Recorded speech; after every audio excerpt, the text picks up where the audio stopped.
Alright, right here is the post section. Basically what you do is you go over to post in the navigation and you click on add new. And basically what you want to do is the very basics of it is you add a title and some content and you hit the publish button.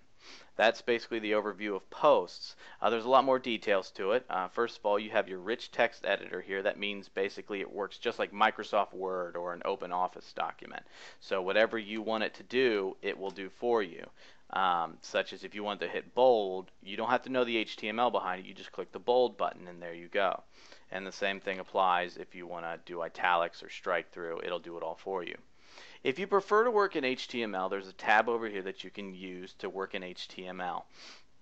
But if you want to just stick with a visual editor, you can just stick right there. And it has all the standard options: bulleted text, lists, block quotes, the left and right adjustment, and ability to add links, and also spell checking. Spell checking is kind of slow in WordPress. You might just want to stick with the spell checker that your browser provides, and just about all of them provide one.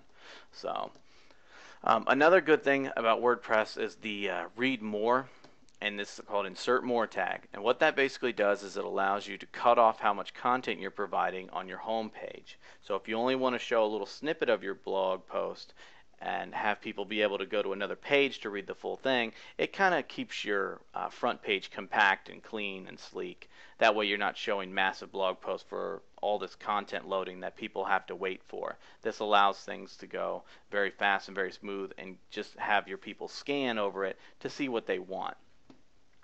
Another valuable tool that a lot of people don't really use is the full screen mode. You click on this and this will put everything into your full screen. So if you have a tendency to write long blog posts, or you have a tendency to edit things in a very stylistic way and you want to see what it all looks like, you can use this full screen option. So don't forget that that's there. It's a very useful thing. And there's also a thing called the kitchen sink. It's a very quirky little thing about WordPress. It's all the advanced options inside of WordPress. You click on it, it'll give you the more advanced options. They're not as commonly used. It has an undo and a redo, and also this help section here. But there's a lot of things that you have in there that you're not going to use as often, such as your headings and stuff like that. But just know that it's there in case you want to use it. So that's the kitchen sink. On your right hand side, you have your publishing options. You can save it as a draft, preview it before it's published, and then you have these three items down here. This is the status of your actual blog post. If you click edit on that, right now it's a draft because I haven't published it, but if it was published, it would say published. But you also have a couple different options. If you have a multiple author blog running, or if someone else has to review it, you can put a pending review on there. And that will allow people to basically say, hey, this is ready to be reviewed and published. I just need you to take a look at it first. So that's a really good option if you're a multiple author blog owner. This is your visibility, is the next one. Right now the visibility is public, so that means that the moment that you hit publish, it'll start going on your home page immediately. There's a couple different options you have though. First of all, under public, there's a little option that says stick this post to the front page. That's basically a sticky, such as in a forum sticky. Basically, it doesn't matter what else comes before or after it. This will always be in the top first post of your front page. So if you have something that's important that you want to announce to your blog, you basically want to put that as a sticky post, and that's how you do that. The next one is password protected. Basically, it'll still show up to everybody as a post that you can view, but in order to view it, after they've clicked on it, they're going to have to enter a password to see all the content. So this allows you to keep maybe protected content under passwords, such as downloads and videos and premium content.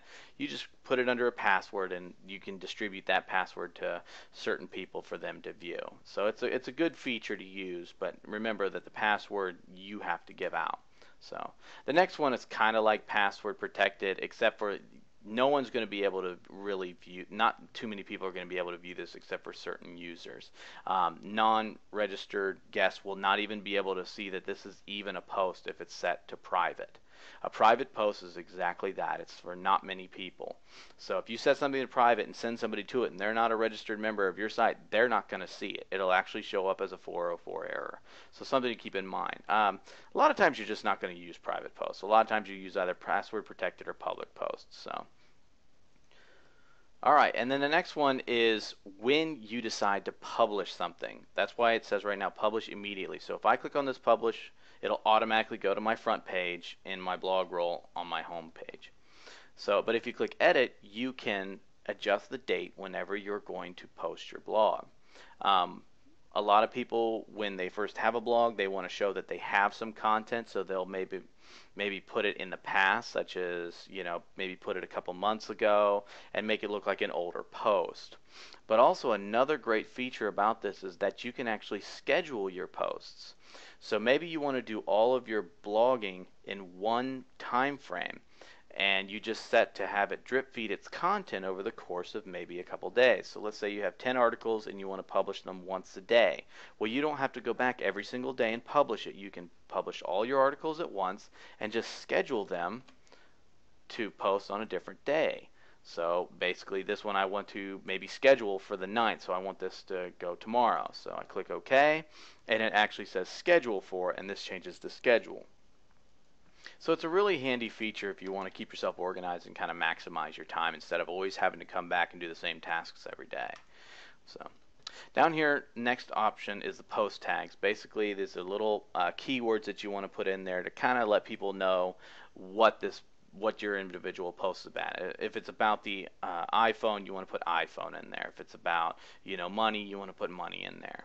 And it's also, the more of the same tag you use, the more prominent it'll be on your site. Therefore, if you want to use maybe a keyword or a tag cloud, the more times you use the word money in there, it's gonna show up as a bigger word in your tag cloud. Categories is just a way to keep your posts structured so that in case people are looking for a category that you had designated, like I said, once again, if you were talking about iPhones, maybe if you were talking about an iPhone app, you would have an apps category. And that way people always, that maybe you always want to read your blog, but really want to read more about, let's say, the iPhone apps, they're going to go to the apps category. Down here is a couple of optional things. These are not required when you are posting, but it's something that maybe some themes use or maybe some plugins use, so just kind of keep it in mind whenever you're using that. So an excerpt is basically a summary of what your post is about, kind of like the stuff that's above your read more link. Some themes use it, some themes don't. Try it out with your theme and find out, so you're not writing excerpts for no reason. Trackbacks, don't worry about that too much. It's not something that's really used that much. Custom fields, what you want to do is that's something that's also can be used by themes and plugins, but if it's not used, then don't even worry about it. So basically you can say, videos I'm watching, happy feed. And that basically, it'll show up in your theme. It can tell you your mood sometimes and stuff like that through a custom field. And also down here at the bottom is discussion. This is the different things that will allow collaboration across your blog. Comments, basically, if you want people to be able to comment on the blog post, you just allow the comments.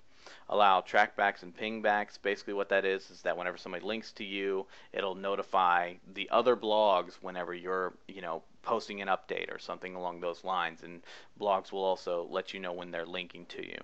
So, but if you don't want to allow that kind of stuff for different privacy reasons and stuff like that, you can just simply uncheck them. And that about does it for posts. Basically, there's a couple more advanced options that we'll cover later on in other videos, but this pretty much does it for adding a post.